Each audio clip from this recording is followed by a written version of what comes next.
And we're live. Hi, everyone. Got a few more people joining us. I'll start in just a few minutes. Hello, and welcome. All right. People are We got a rolling bunch of people in. joining all over the world. It's pretty cool. Awesome. All right. Well, I'll just start by kicking us off a little slowly, but hi, everyone. We're so grateful to have you join us today for the release of our State of Maintenance Community 2024 report. My name is Courtney, and I work on the marketing team here at UpKeep, focusing primarily on our brand and social impact. And I'm thrilled to be joined today by our CEO and founder, Ryan Chan. We'll be diving deep into the findings of this year's community report and providing the full downloadable report at the end of this session. But before we get started, I'd like to go over some quick housekeeping items. So to make this session very interactive, please feel free to use the questions or chat feature if you have any questions throughout the whole webinar. We'll save these for our Q&A session towards the end. And to kick things off, we'd just love to hear where everyone is joining us from today. So please drop your location in the chat. I'm joining from the Bay Area. Ryan, where are you joining us from? I'm out here in Los Angeles, California. It's a beautiful sunny day. Thanks for asking, Courtney. Oh, wow. We got a lot of people from everywhere. We got Toronto, Austin, Romania, Kentucky, Nebraska, Hamilton, Canada, Tampa, Charlotte. Oh, wow. So many great people are joining us. Welcome, welcome all. We got a Pasadena right across the 101 and 10 miles and 45 minutes. Oh, Vancouver, Canada. Let's go. That's where my family's from. That's awesome. All right. Wow, awesome. Well, welcome everyone. And thank you all once again for being here. With that, I'll pass it over to Ryan to get us started. Yeah, all right. Thank you so much, Courtney. And thank you everyone for joining us today on this, hopefully very, very beautiful Wednesday morning, at least where I am. As Courtney had mentioned, my name is Ryan. I'm the CEO and founder here at UpKeep. A little bit about my background. I went to Cal Berkeley, chemical engineer, worked in a manufacturing plant, saw how bad software was and said, I think I could build something better. And over the past 10 years, I've dedicated my working career towards building better software for people who work in maintenance, reliability, and manufacturing. It's been an awesome story for me. And I'm so privileged to get the opportunity to do this report. As Courtney had mentioned, this has been, several months in the making to get the opportunity to talk to so many different people in the industry and do a download of what's currently going on in maintenance, reliability, manufacturing, operations here and today. Also, as Courtney mentioned too, we try to keep these sessions interactive. We know you can always, either join live or also, watch the recording. But for the people who are here, right now and live, we want to use this chat function, drop in questions. Let's keep this super interactive, and we'll try to get through all the questions at the very, very end. Again, we've got a jam-packed session for today. I think there's roughly about 50 slides in here. I'm trying to do my best, trying to summarize everything that we heard from all of the different industry experts that we've spoken with. I'm trying to do my best to summarize it all, but we've got, again, a jam-packed agenda. So first, what I want to do is just quickly go over who we spoke to and the breadth and depth of people that we spoke to. So we'll go over report demographics real quick. The next up, I want to summarize the key takeaways for 2024 that we heard from people that we talked to in 3 key slides. And then after that, I'll do a deep dive into all of our different takeaways. So we'll summarize first, do a deep dive, zoom in next. And then, what I want to do is kind of make sure that I leave you all with some nuggets of advice, some things that we can actually take away from this and say, here's what we can do for our company and for the industry going forward. And then last up, I'll try to answer any questions that may have come in. So again, use the chat function, drop in questions, and use live storms so that we can make this super interactive. All right. again, I know that you all came here not to hear me just talk about myself, but really just hear a little bit more about what's currently going on in the industry and today. So if you're wondering what's going on with maintenance in 2024, you came to the right place.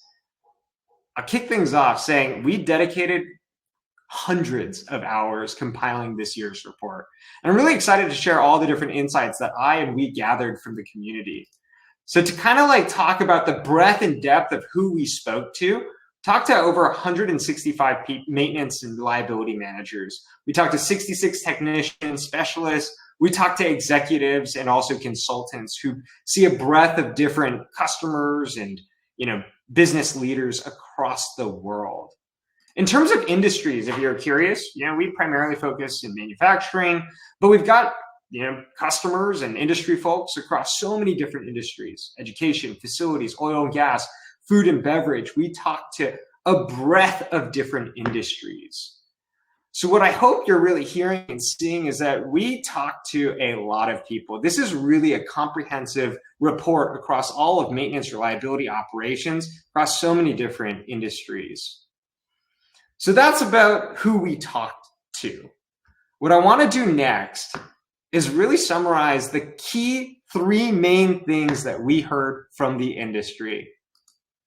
And so what I'll again start with is the number one thing that we heard on top of everyone's mind when we asked the question, hey, what's top of mind, what's going on in 2024 and what has changed since 2023? What we've heard from the industry and you all is that managing the workforce skills and talents gaps is really, really tough.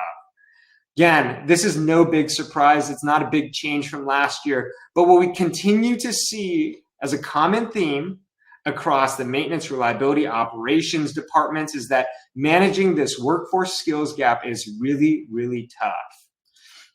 The second big theme that we heard for 2024 in our industry, and this is a brand new phenomenon, is navigating this rising interest rates has changed the landscape. It's changed how we think about, whether to purchase new assets or maintain the existing ones that we have.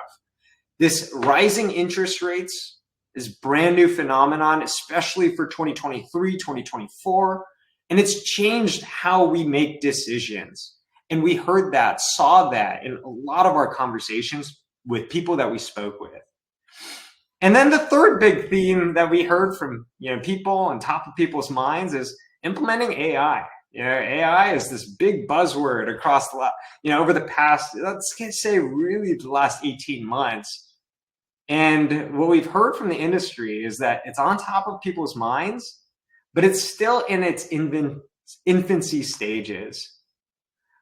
So again, we talked to over 200, 300 people in the industry, and there are three common themes that came up: managing the skills gap, navigating interest rates, and implementing AI. These are the three main things that we heard from the industry.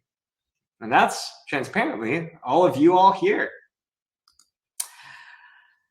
So that's our big summaries. What I want to do next is kind of double click into each one of these. I'll share a little bit more information about what we saw, what we heard, and what's currently going on with each one of these key takeaways.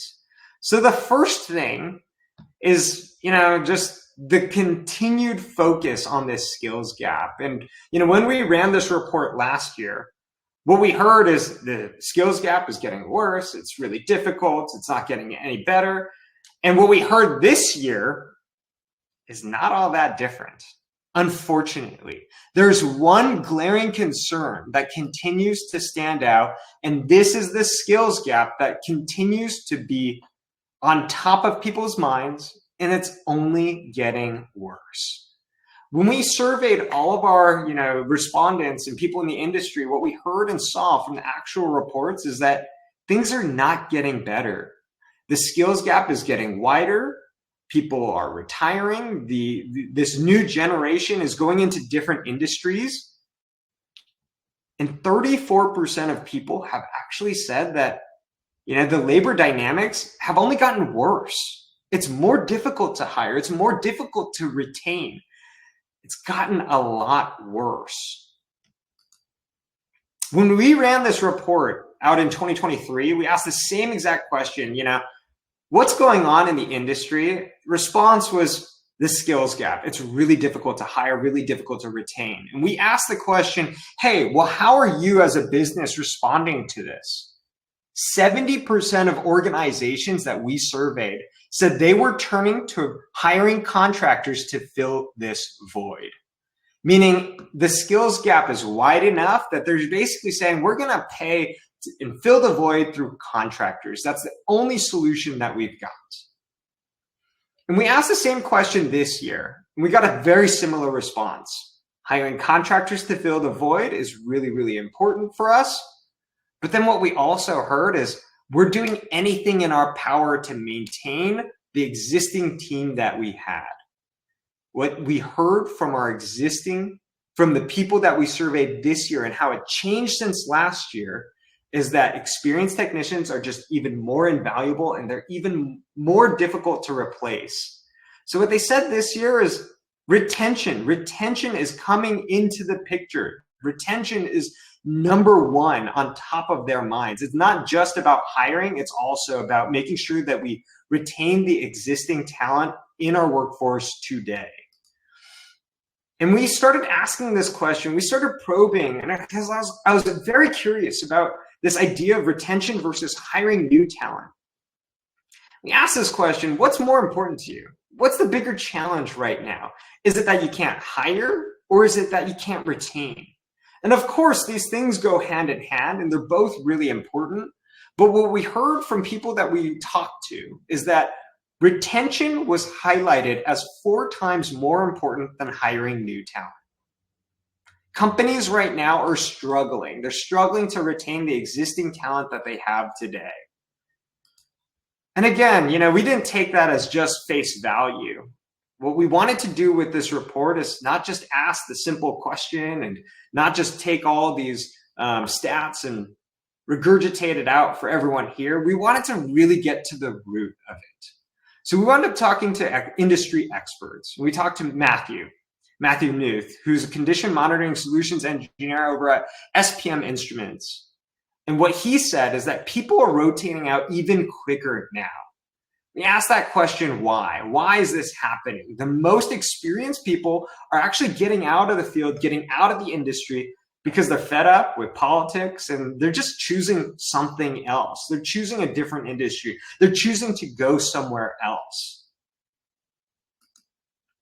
And all of this is obviously contributing to this labor shortage in maintenance and reliability. But then we wanted to, again, double click into why. What's going on? What's contributing to this? And we wanted to compare and contrast this from last year and see if anything has really changed. What we heard last year is that last year people were saying we want higher pay, better work-life balance, more opportunities for career growth. And this is what is going to attract skilled maintenance professionals into the workforce. Unfortunately, or maybe it makes it easy on us. In this year's report, it's basically no different. The same things that were drivers for why people are moving out of the industry and what we think we can do to attract new talent into the industry is no different.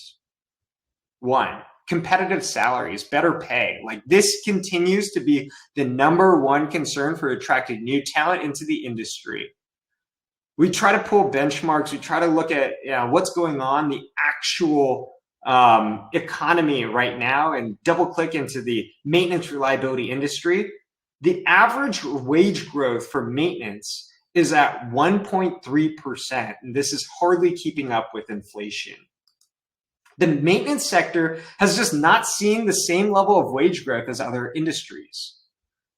And again, we talk about what's on top of people's minds right now. How do we retain better talent? How do we attract new talent into the industry? Competitive pay. At least we need to keep up with inflation. That is the bare minimum. And right now, again, we're seeing different industries accelerate in terms of wage growth, and we haven't seen that same wage growth in maintenance reliability as other industries. 2, what's contributing to this labor shortage? Why is it so difficult to attract new people into the industry? What are we hearing from different people in the industry? work-life balance. Work-life balance has emerged as this number two pressing concern. I think there are a lot of different industries, a lot of tech roles, for example, that often offer, flexible work hours, remote options.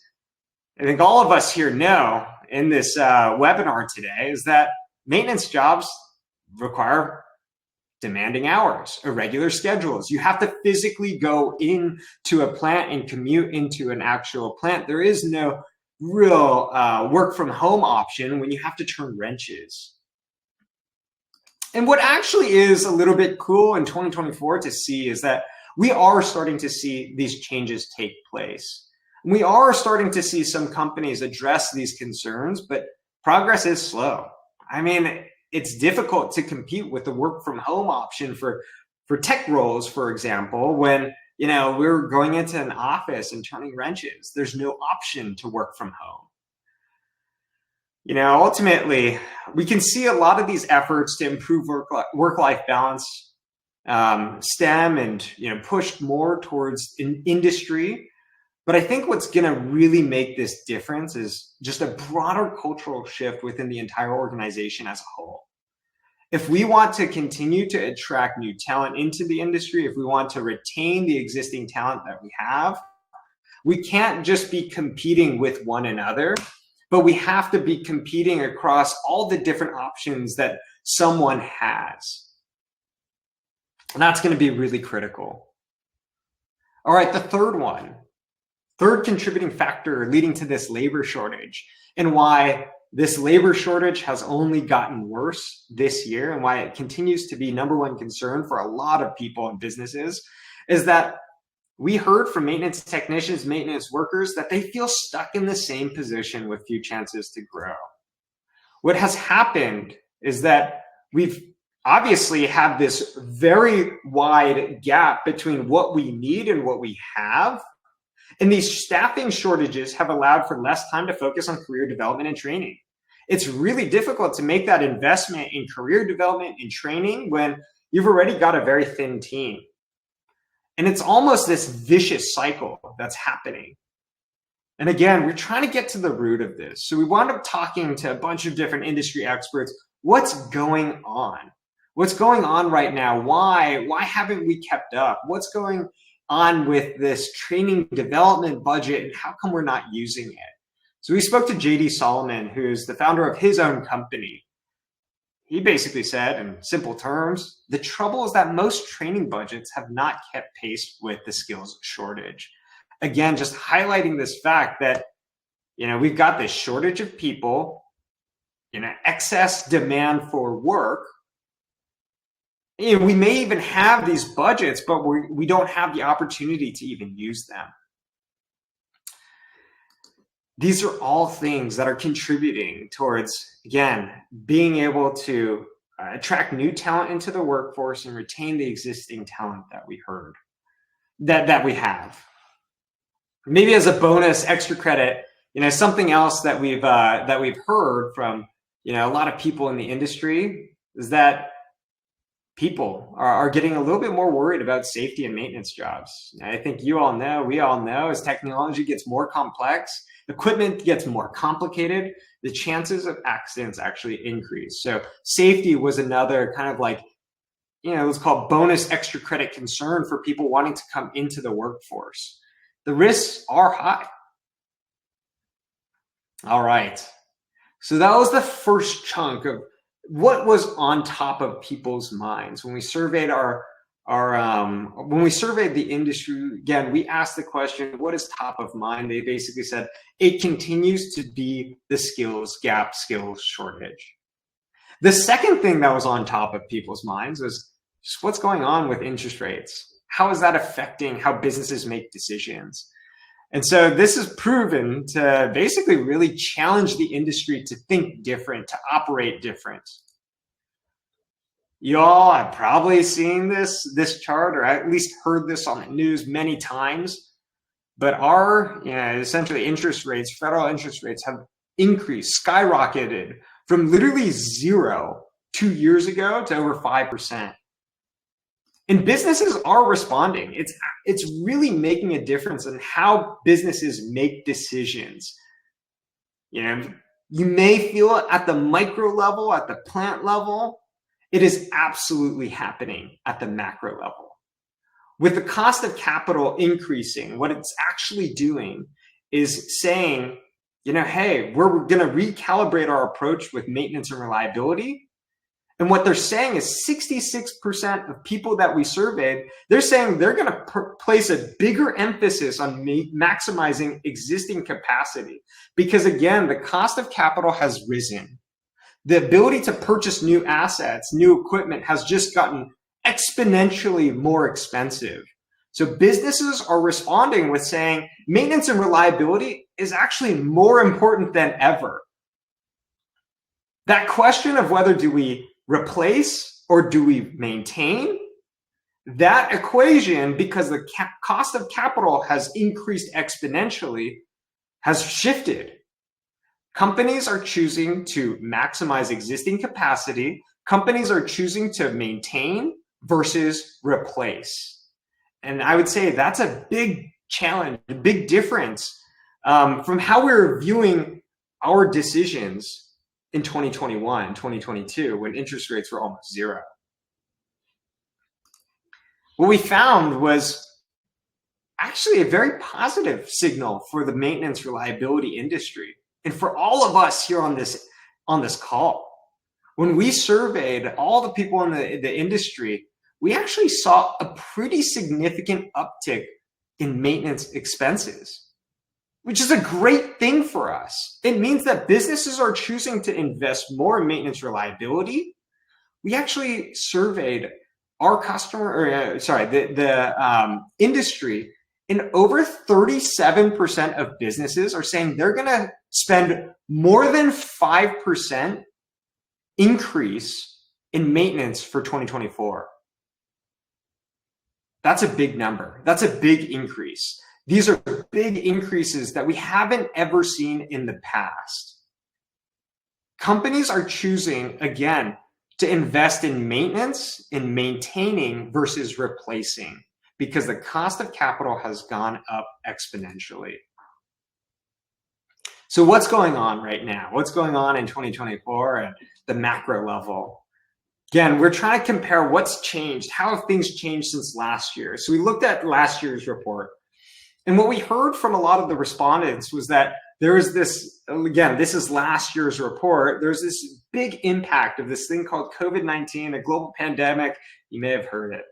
But what happened was during this pandemic, there was just massive disruptions, supply chain issues, deferred maintenance was a huge concern. And now, with the increased expenses in maintenance, this increased priority in maintenance, businesses right now, in a very positive way, are saying we're going to prioritize that backlog. We realize better maintenance equals longer asset lifetimes, equal the longer time that I have before I need to replace this asset manufacturing line that may cost millions of dollars. Again, when the cost of capital increases, that entire equation changes. So overall, again, we're trying to get to the root of things. This is not just here are some numbers, reports of what's going on. We spoke to people in the industry.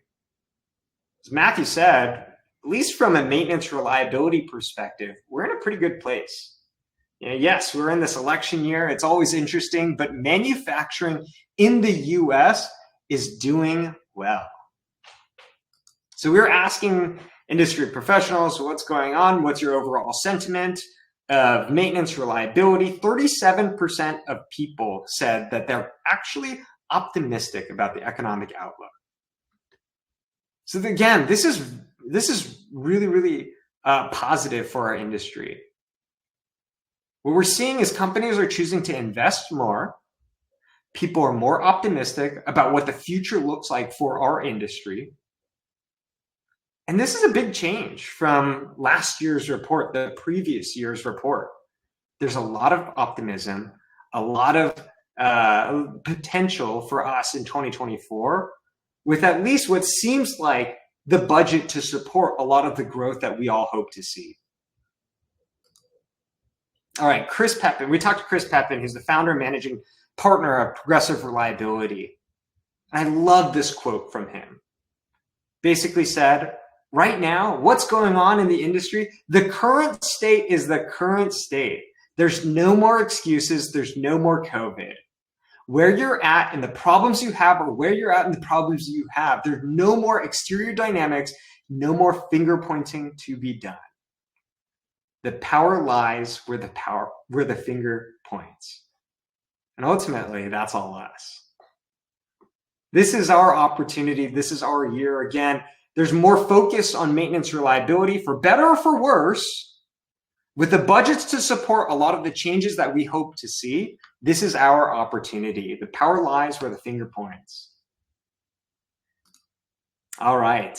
And finally, our deep dive into key takeaway number 3. Last year, we saw this pretty significant enthusiasm for AI integration. So, big thing on everyone's mind is, where are we at now? We started asking this question to people that we spoke to in the industry. We said, hey, we knew you were excited last year. What's changed? Where are you at? Really interesting. Again, this Gen AI is a brand new phenomenon that kind of like took the world by a storm in 2022. And we're starting to see the actual impacts of it every single year, a little bit more, a little bit more, a little bit more. Last year, it was, just kind of teetering on this edge of, potential. What we saw and heard, people that we spoke to, 40% of companies are actively implementing or planning to implement AI in some way, shape, or form in 2024. So really cool. Really, really cool. I don't think that this quite yet speaks to the breadth, the depth of how AI is being rolled out, but we can clearly see this shift. Last year, when we asked this question, this number was much less than 40%. Now, what we're starting to see is companies, businesses, maintenance, reliability, they're actively thinking about how could we implement Gen AI into our company, into our workforce and our workflow this year. And then we started asking this question, okay, cool. You're thinking about rolling this out. You're already planning on rolling AI. Like, how are you feeling about it? What's, are you feeling optimistic? Is it going to take all of our jobs? But what we heard from people that we responded to the surveys, and actually almost half of respondents are very positive about AI's potential. I think what we hear from the industry is that, and I think all of us know here, if you work in industry, you're turning wrenches, AI is not going to go turn wrenches for you. It's only going to help you do your job better, faster, and potentially we think about career growth and new opportunities in the space. AI just has this endless potential of opportunities. So I would say a lot of enthusiasm, a lot of potential, but just given this a little bit of a neutral response, these responses kind of suggest this wait and see, cautious approach. Again, talk to people, different industries. We talked to Greg Christensen, who's the podcast host of CMS Radio. And while he says there's a lot of excitement around AI, and yes, people are thinking about implementing it in their business, a lot of AI technology is still in the state of infancy. It doesn't go deep just yet. With a lot of AI's transformative potential, there's still this readiness gap. There's still a lot of companies needing to make this really robust data infrastructure investment. And obviously, with great technology, you have to have the people and process to support all of this. So we also need to train our workforce in order to really realize a lot of this potential from AI. Seeing a lot of comments here, actually. As Dan mentioned, over the initial fear of AI, it's here. Absolutely agree with you, Dan. This is not going to take a person's job. It's going to help us, enable us to do our jobs better, especially for this field, especially for maintenance reliability. I'm super excited about it. All right, overall, in 2024, though, I know you're optimistic. I'm optimistic. I'm over this fear of AI, but overall, we're still seeing a little bit of caution, cautiously optimistic, balancing both this excitement about AI's possibility and also this practical understanding of what needs to be done for a successful implementation. And I, again, agree with you, Dan, that education is and will be key. So those are our three big takeaways from our report. We go into a ton more depth, but I had so many slides already that I didn't want to bombard you with hours and hours of presentation. What I'll say just real quick here is that 2024 has been a very pivotal year in understanding and tackling this complex challenges, all of the different complex challenges that our industry faces. But of course, the journey continues. The journey continues with all of us, actually. And so that's kind of like me, my summary of our key takeaways. Again, you can go into our full report, read the whole doc. It's about 50 plus pages long. And it goes into so much more depth about the people that we talk to, the trends that we're seeing in the industry. But the last thing that I want to do here is just leave you all with a few nuggets, takeaways for what we can do for the future of our industry. So you heard from me, the number one big thing on everyone's mind, again, is this talent shortage, is the talent gap, it's the skill shortage. And so if we take these bullet points in 1, 2, and 3, what can we do about each one of these concerns? The first one is all about finding ways to attract and recruit new talent. Whether you're a maintenance manager, whether you're an owner, industry advocate, or you just want to help a friend out. There are 3 key things on everyone's mind. And if we really want to push the industry forward, if we really want to solve this skills talent shortage that we have, it's going to be 3 things: competitive pay, flexible work options, and highlighting career development. These are the 3 things that people want to see. And these are the 3 things that transparently are going to either make the difference between retaining someone who's really critical to your operations, or if you're trying to bring someone brand new who hadn't really touched the industry before and you're trying to incentivize them on why maintenance is a great career option for you. These are the 3 things that's on everyone's minds. What's pay look like? How is my work-life balance? And not just like, where do I start at, but where do I end at? What's my career development look like over the decades I may be with, this company or with this career? All right. 2, what we heard is the broader economy in 2024 is actually just doing all right. There's no more excuses. It's up to us to advocate for the change that we hope to see. So the main action items, the action step that I want to leave you all with today is there's no more finger pointing, as Chris Pepin says. We got to take control, ownership of the health condition of all of our equipment. We got to take control and advocate for the changes that we hope to see. There's no better time than now. If we want to make change, we kind of know this, interest rate and how businesses think about whether we maintain or purchase new. It always fluctuates and changes. This is a great year for us to advocate for the change that we hope to see. And I'll just repeat this line one more time, just because I like it so much and thought it was great. The power lies where the finger points, and that's on us. All right, the third one is really this deeper exploration around AI. Again, you see companies start to implement or leverage Gen AI in the current businesses to make our team more productive, more efficient.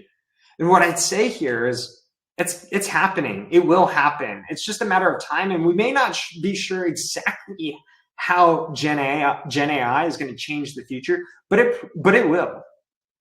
And so open your minds. If you're a technician, if you're a manager of the company, this is definitely happening. Be open to the different opportunities to explore AI solutions. Investigate, pilot, find ways that we could potentially use AI in our current workflow. And maybe to dovetail on career enhancements and career development, technology is a great place for that. I think what we all heard from today's session is that people are looking for ways to advance their careers. People are looking for ways to be more productive. Businesses are looking for new ways to be more efficient. And if we can leverage technology to do that, maybe it's two things at once. Building on our own careers, advancing the future of maintenance and reliability, and also improving how companies operate in the future. So again, three kind of like, I would say very broad, but hopefully applicable things that we can do, just coming out of today's session. Transparently, personally, I'm really excited about our future. I'm really excited about the future of maintenance, reliability, and operations. Really excited about what the future has in store for us. And I really appreciate you all for taking the time to listen to me share all of my insights that I gathered, speaking to you all transparently. We're always wanting to learn more, though. The conversation does not stop here.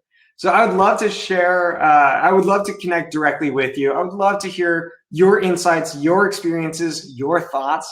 I'd love to hear that directly from you. Shoot me an email. My email is ryan@upkeep.com. And I respond to almost every single email that I get, or I try to at the very best, because I'm constantly learning about the industry.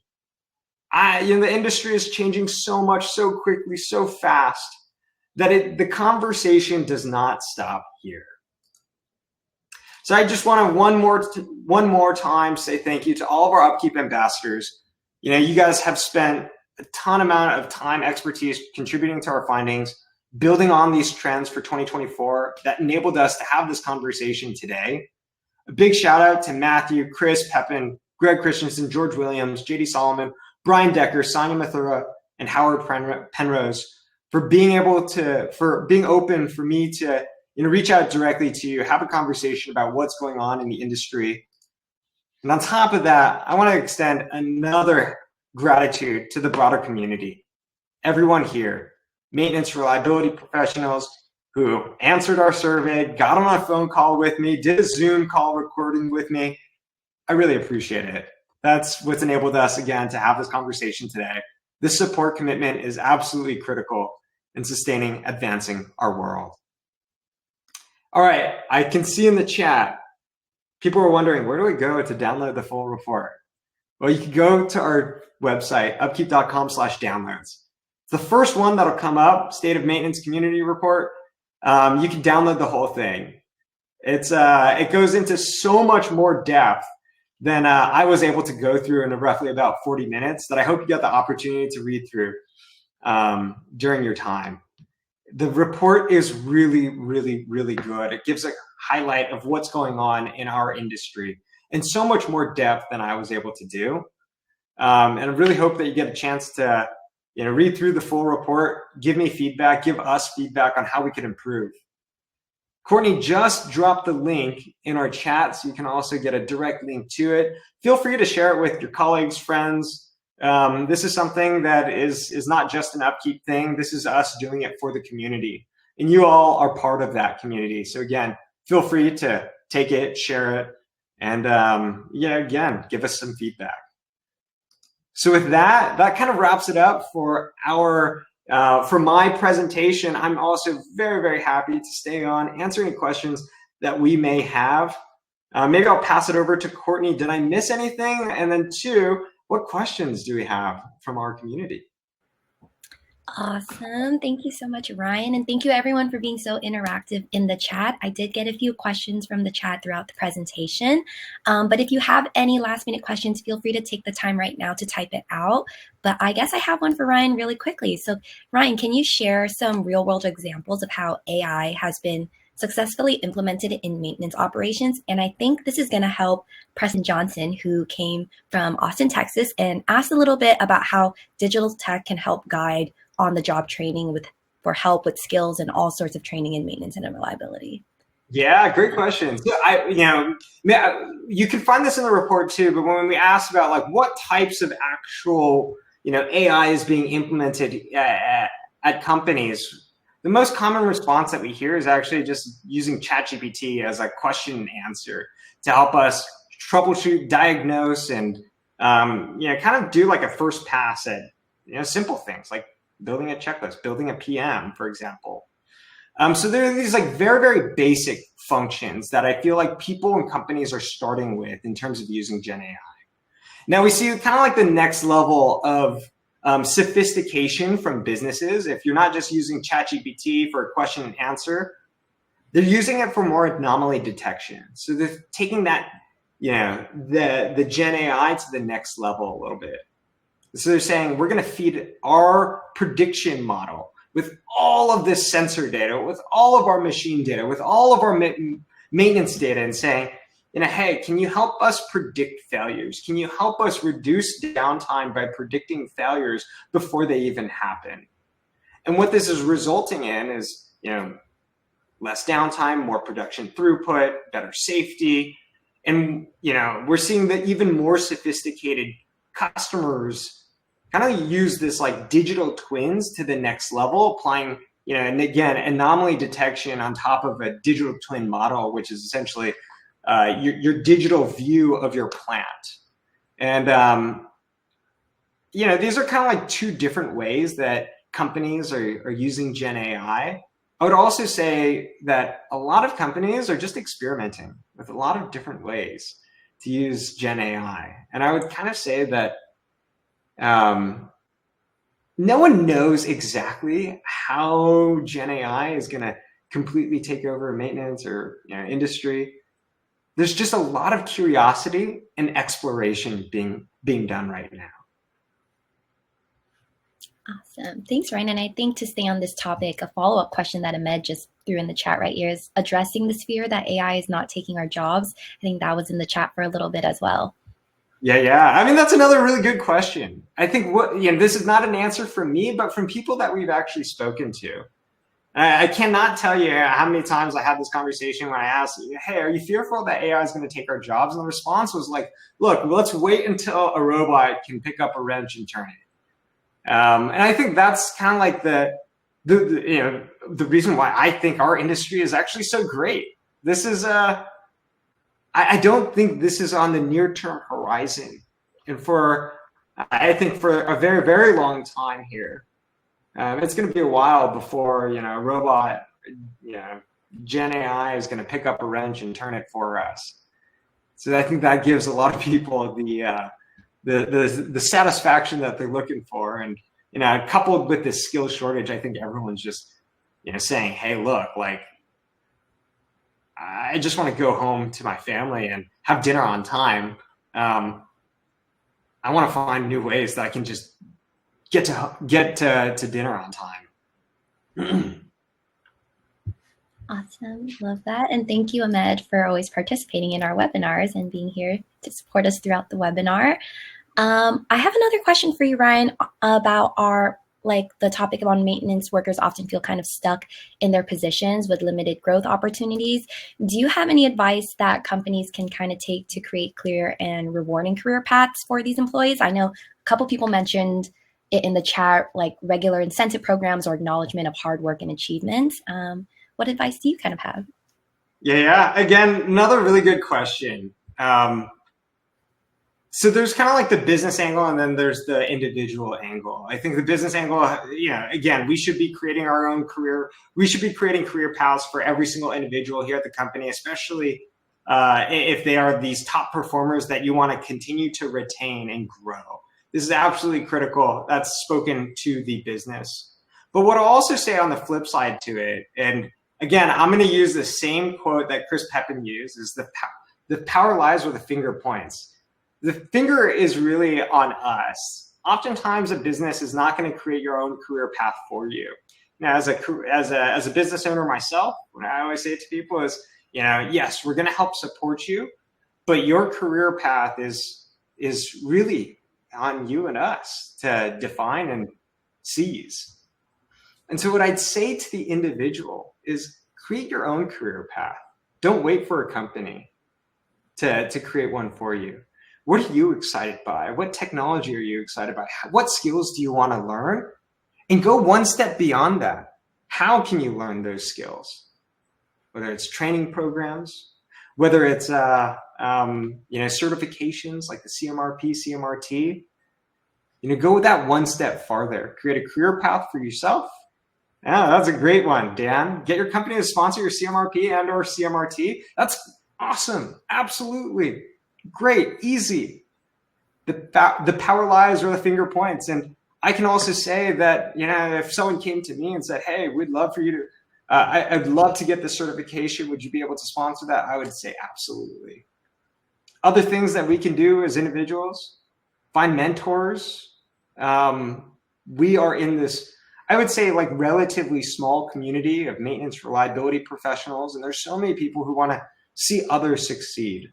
Find a great mentor. They'll open up so many doors for you. Maybe the third I'd say here, outside of career pathing and finding mentors, the third one I'd say here is just finding cross-functional opportunities within your existing company. And there's always another really good sign, a good way to do great work for the business, learn new skills, and also support your fellow colleagues by getting more cross-functional opportunities.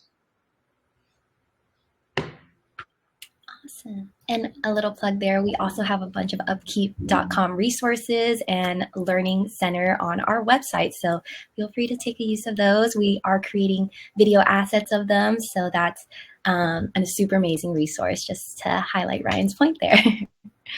And I think we have a few more people just typing in the chat. So just want to make sure we get through everything. We have a nice comment from Anthony here, and he would love to talk more about this someday. So that's awesome. I think that mainly closes all our questions regarding the community report. We have a little time back we can give everyone. Ryan, if you have any closing statements, any last words? Nothing other than thank you. Thank you, Courtney, and thank you to the entire Upkeep team for putting this report together. And again, just one more big thank you to the entire community.